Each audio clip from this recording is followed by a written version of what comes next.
If you're an adult of any age, you have specific risks and responsibilities related to your health. If you got sick or injured and became brain dead, do you want to be kept alive indefinitely? If you're injured or incapacitated, who will collect your income, access your accounts, and pay your bills until you recover? If you have children, who will raise them if you die? Do you have this documented? The last thing you want is your family arguing over who should raise your kids and where, only to have a judge make the ultimate decision. A basic financial rule is that you always insure against large risk. A little bit of documentation is the most and sometimes only way to insure against these and other big risks. This presentation is focused on the basic blocking and tackling involved in structuring your estate plan, organizing information to simplify implementation, and making you comfortable that you have your stuff together. Hopefully you've had a chance to watch the income planning series, because managing your income for tax and timing prioritization is a big part of reducing overall post-death taxation.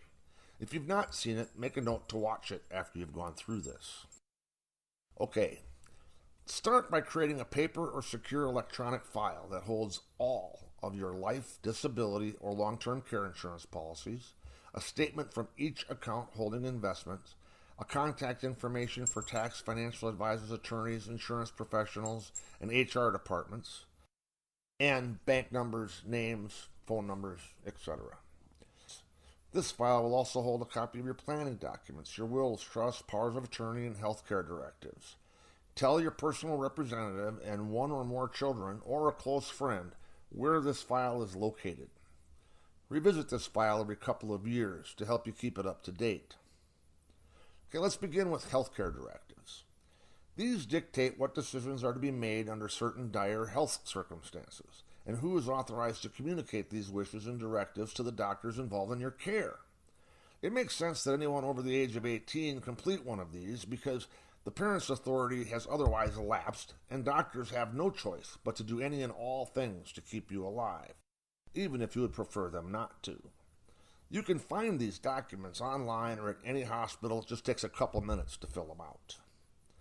Everyone who's over 18 and has debt or bills should complete a power of attorney. In Minnesota, the standard is the Minnesota statutory short form power of attorney. You go online, you type that in, you'll get a copy of this document. This allows someone to communicate with your creditors, pay your bills, speak with your employer and others in the event that you become disabled or ill to the extent that you cannot handle your normal tasks. If you do not do this, someone may have to go to court to be appointed in some capacity to help you, which of course takes a lot of time and a lot of effort. The document provides a power that springs into being upon specific events. You're not blanket giving someone access to your stuff unless you are seriously messed up. Wills are needed when people have minor children or assets that will not transfer through beneficiary designations. If you have children, the most important thing a will does is designate guardians for your children. You do not want interfamily arguments about who raises the kids and where, and no, godparents are not guardians. For some reason, people have a tendency to think that godparents are guardians. I don't understand it. If you do not have children, but you do own a car of value, a house, or other assets, a will identifies the personal representative. This is also very important.